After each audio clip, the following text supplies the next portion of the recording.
Aries, February is a month that starts out fast-paced and very social, and then ends on a more quiet note.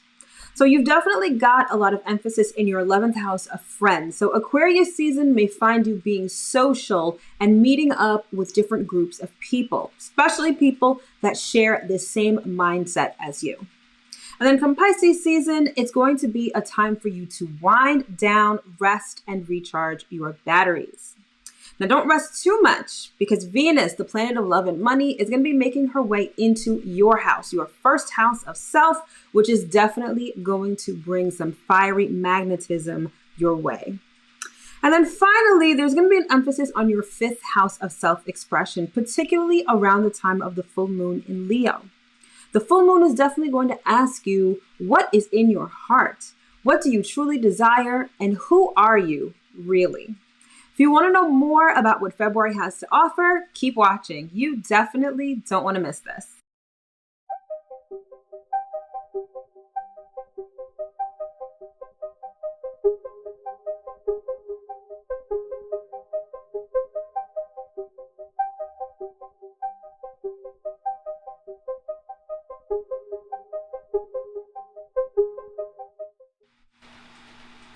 What's up, Aries? As always, I hope that this video finds you well and in excellent spirits. If you are new here, welcome. My name is Mel, your new favorite astrologer, and I'm the founder of Divine Feminine Works, where I help people unlock their divinity and discover their magic. And as always, if you are returning, welcome back.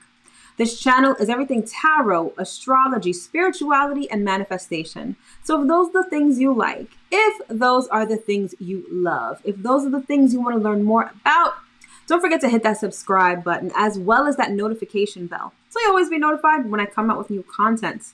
All right, my love, so this is going to be the February 2023 monthly astral forecast for the sign of Aries rising. So just as a reminder, I do these videos by rising sign. Because I do the astrology forecast, I got to do it by rising sign. So hopefully you are watching the right video. And if you have no idea what I'm talking about or you don't know what your rising sign is, check the description box because I'll give you information on how to figure that out.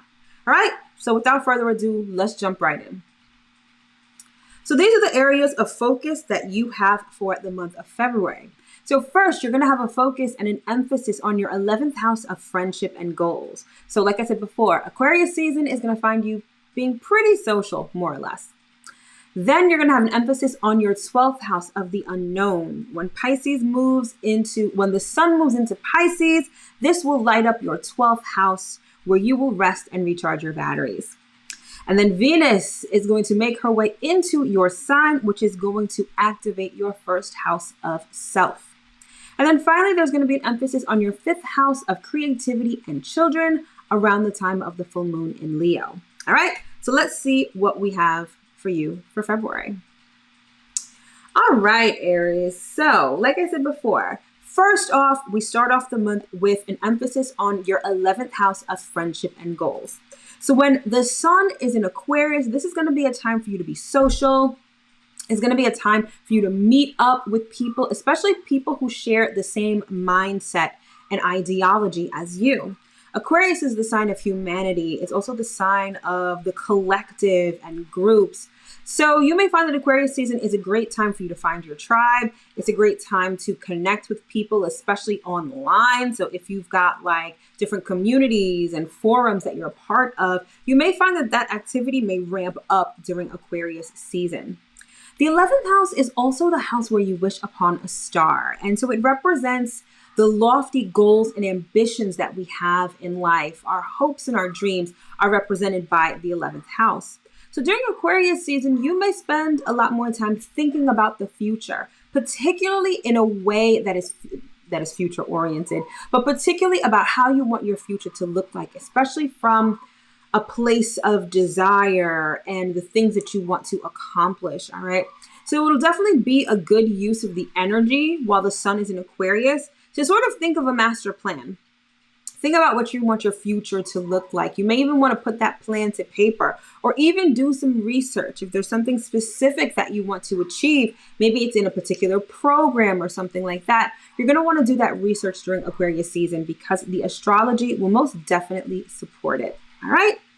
And then thereafter, when the sun moves into Pisces, this is going to light up and activate your 12th house of the unknown. So the season before the sun is in your first house is always marked by rest and relaxation. So the 12th house covers rest, relaxation, but it also covers solitude and confinement, okay? And what I mean by that is that it's when you withdraw from the world and you really address your private life, your inner life, your subconscious even. It's where you heal your inner self. It's where you commune with spirit. It's where you address your spirituality. All of this is done on a very individual level. And so during Pisces season, this is where your focus and your consciousness is going to be. So for some, I feel like this is going to be a time where you get really spiritual. You may be meditating a lot more or praying a lot more. For others, I feel like it's just going to be a time of rest. Okay, so from February 18th until mid-March, I feel like it's a time for you to power down and for you to really focus on yourself. Focus on your well-being, particularly your mental, your emotional, and your spiritual well-being, okay? And then thereafter, there's going to be an emphasis on your favorite house, which is your first house of self. So in the beginning of the month, Venus is going to be in the sign of Pisces. And then mid-month, she is going to move into your house, your first house of self, which is Aries, okay? And while she is in Aries, she is going to link up with her favorite partner, Jupiter. So Venus and Jupiter are known as the greater benefics because they bestow beneficial energy upon us. So your first house of self is the house where your abundance lies, okay? And this is going to be a time when you look to expand personally, where you can draw a lot of money to. You're actually going to be looking pretty good. Anytime we have Venus transiting our first house, we tend to look a little better. We tend to be a little more magnetic and charismatic, which could equal abundance for you. That's sort of how you can draw in and attract that abundance to you, okay? Especially when it comes to money and things like that. Also, relationships. Relationships could be where your abundance lies in the month of February when Venus is in your sign of Aries, okay? So keep that in mind. Definitely towards the latter part of the month, you may want to be a little more social. You may want to put yourself out there because I feel like not only can you expand as a person, but you can also attract a lot of abundance to you, okay? The key word there is attraction, all right? And then finally, there's going to be an emphasis on your fifth house of self-expression, creativity, and children, particularly around the full moon in Leo. So the full moon in Leo is really going to illuminate what's in our hearts. Not only that, but who do we identify as? How do we identify ourselves? And are we willing to stand apart from the crowd, or do we have to be enmeshed in a particular group in order to get validation? For many, I feel like the full moon in Leo, because I'm filming this shortly after the full moon in Leo, I feel like the full moon in Leo really showed us what we are passionate about. And for some, we may have to have the courage to really follow those passions and really follow our heart. Now for you, because this is going down in your fifth house of creativity, self-expression, and children, expressing yourself in a particular way may be what is in your heart. But maybe you feel like this may run afoul of whatever groups you're in, whatever associations you identify with.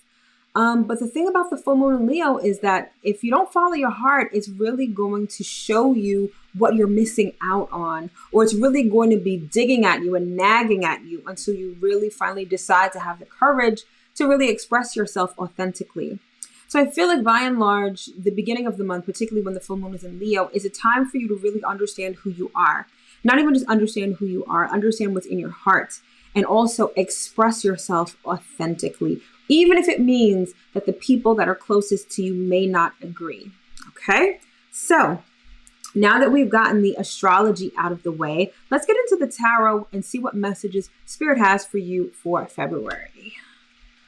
All right, so start off with 3 oracle cards. Spirit, what is in store for Aries for February 2023? First card out we have is Saturn.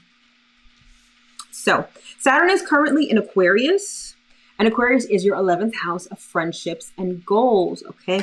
So if you are trying to, you may find that it may be a little difficult now to sustain certain friendships. I feel like that full moon in Leo really has everyone tapped into who they really are. And I feel like in finding out who you are, especially because that full moon really illuminated that, I feel like I said, it may run afoul of the groups and associations that you're a part of. So there may be some, I'm not even going to say strife. I feel like there may be issues with respect to relatability with these groups. Like maybe you're finding that you're just not resonating anymore, or you're finding that some of these groups that you associate with, some of these friends that you've been friends with for a while, I feel like it's almost like these relationships have run their course. Like it may be time to end some of these, or it may be time for these sort of relationships to change right now. All right. Let's get some more cards here. We've got a couple. All right, we've got Neptune. Neptune is currently in Pisces, which is your 12th house. So right off the bat, we're already talking about your 11th and 12th houses, which are two of the houses that are the focus this month. We also have Juno, which is about partnership. And then we got Vesta, which is Hearth, okay? So I already explained this Saturn card, right? And how that's sort of affecting your friendships. Oh, I get it. I get it now.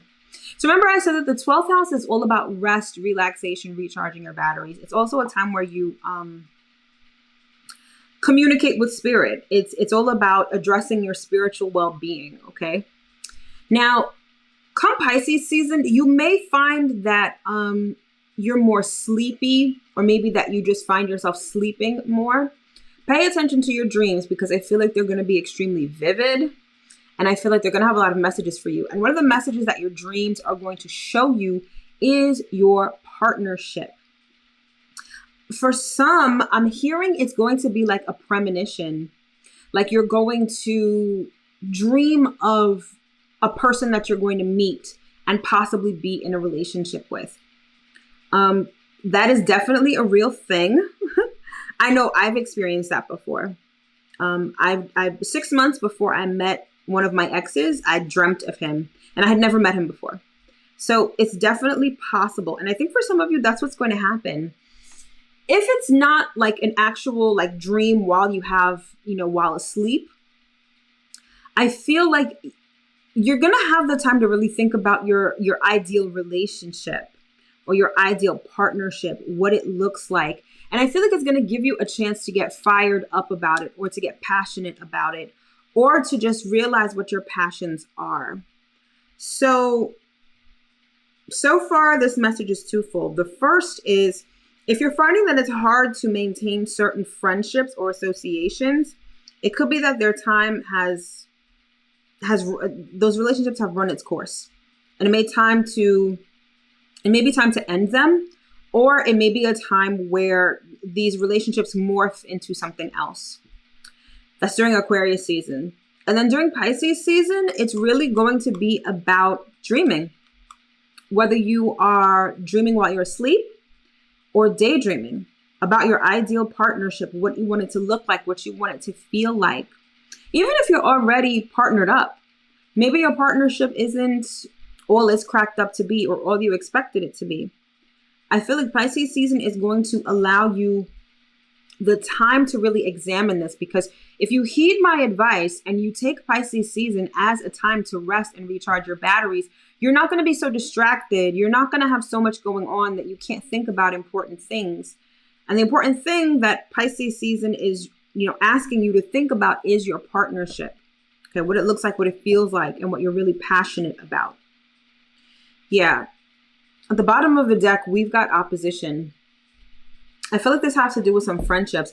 I feel like you expressing yourself authentically, or maybe it's even a friend or a member of your community that expresses themselves authentically. I feel like it may ruffle a couple of feathers. And I feel like people will be like, People may receive it in a way like, oh, well, you're part of this group, so you thought this way. Why are you acting this way now?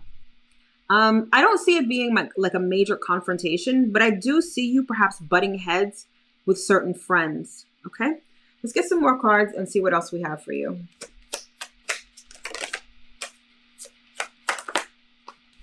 Okay, first card out, we've got the Ace of Wands.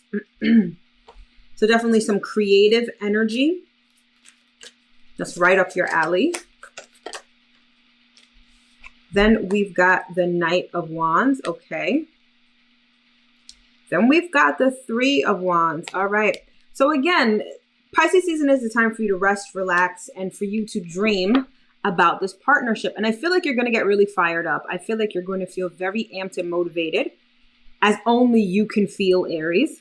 And then I feel like you're going to put a lot of energy in creating this, whether it's in your mind or your imagination, or maybe some of you are even having conversations with your current partner about how you want things to be. And then I see you just sitting and waiting. It's like, okay, I want this, I want this, I want this. Now give it to me. All right. I'm hearing that I have to let you know Rome was not built in a day. Okay. So you may have to exercise a little bit of patience when waiting for this partner or this partnership to come about or to manifest. And we've got the Queen of Cups. Okay, so this could be a potential partner. Just because it's a queen doesn't necessarily mean it's a woman. It could just be someone who happens to be a water sign. So Cancer, Pisces, or Scorpio. Or someone who's just very sensitive, emotional, intuitive, kind of soft. This could be someone that you have your eye on, or this could be the person that you dream about. Or this could be someone who, you know, when you think about what you want in an ideal relationship, this could be the person that like sort of manifests. Okay. All right. Let's get 3 more cards with this deck.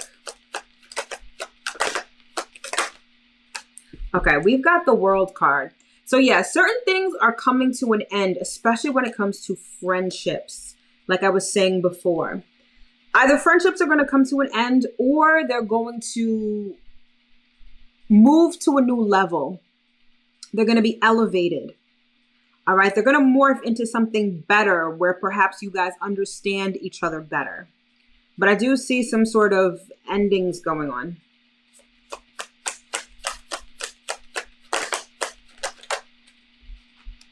Okay. We've got the 6 of Swords.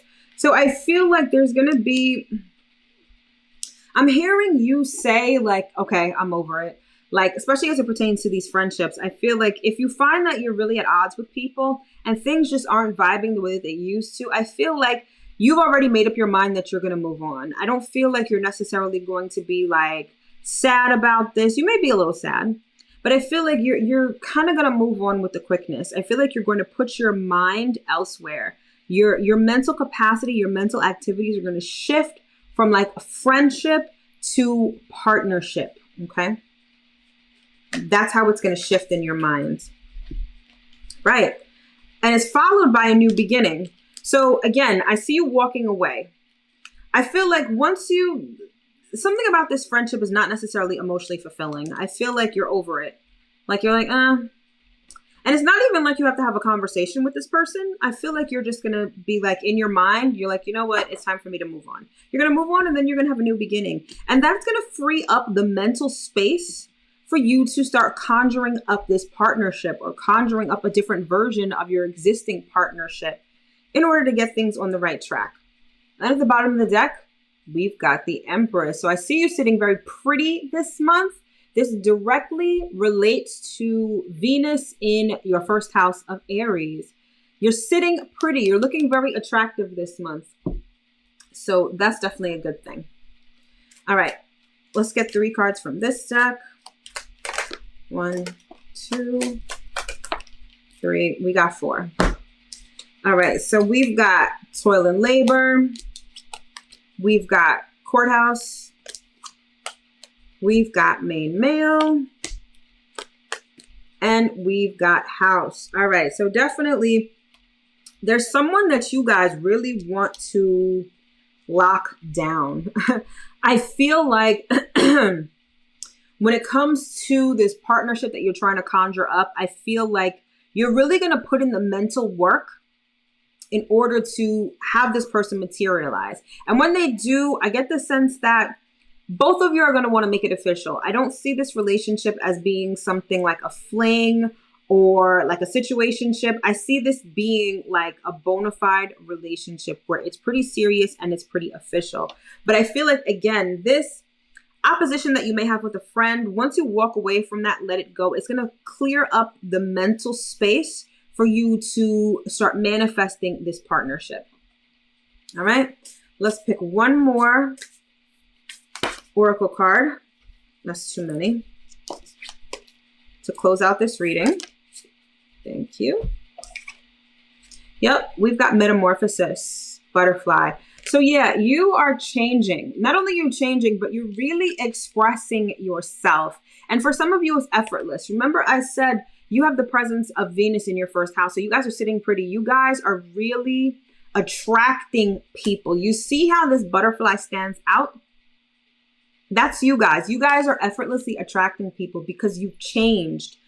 Being your authentic self may be a deviation from how you've normally been. Maybe you've really been going along with the crowd. Maybe you've really been identifying as part of a group. And I feel like that full moon in Leo is really going to get you to understand who exactly you are at your core authentically. And once you start expressing that, that's when everything is going to change. So you may have some friendships that fall by the wayside, but I feel like what you lose is not going to pay. It pales in comparison to what you're going to gain, which I think is a really beautiful partnership with someone who is equally committed as you. All right. All right, Aries. I really hope that you enjoyed that reading because that was a really beautiful message. All right. So that concludes your February 2023 monthly astro forecast. I sincerely hope that you were able to get at least one important message that you can use going forward into the month. If you would like more information on my products and services, those links are in the description box below. Thank you so much for tuning in. Have an amazing month, and I will see you in my next video. Take care.